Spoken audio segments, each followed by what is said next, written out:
A future question that I sometimes think of is how I would structure a marriage or wedding event, whether I'm one of the ones getting married or if I'm a coordinator. And if I was a coordinator, I would definitely be the one to decorate and add flair to the wedding invitations and set up the venue, whether it's a church or some field that I'd be in. And I'd be the ones to tell others to set up the tables, bring in the heavyweights such as the DJ equipment, chairs, and other things. That role, though, would really depend on what the couple wants. I mean, whether it is a quiet marriage or a loud $100,000 wedding, I would definitely send a wedding invitation to the people who would wish for it, especially with the couple would send a wedding invitation suggesting people to attend that future marriage specifically. If I was the one being married, I think in the first place I would probably have dated a boy who was just as shy as me and probably shares a deeply private intercourse, so to speak.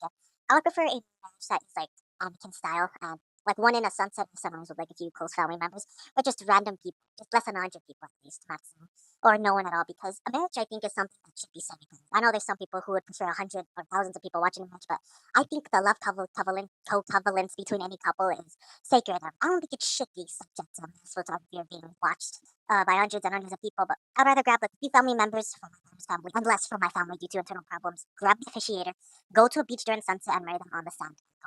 Or go to a private domicile where we won't be harassed. For the wedding reception, I would not prefer one because I believe it would be too logistically expensive to ask people to get food, pay money for a venue or get things ready. But I would mostly prefer a quiet marriage. And what I would substitute with a local reception is to use that money to buy each other something, well, special.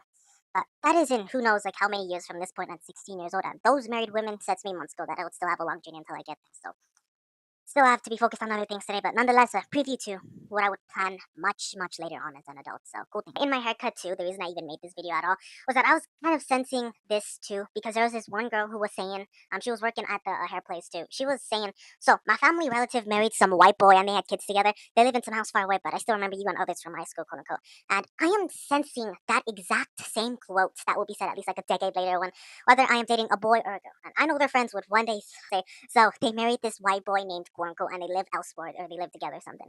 Just as I'm hearing it now, it's as if the future was speaking to me and future talking that I can sense. But I mean, in the now for haircut specifics, I did ask for a thick cut because the heat is pretty hot. But like when that girl was talking about like her own family, talking about how things were, like I was sensing those same things. But one may be said later on. It's just how it is.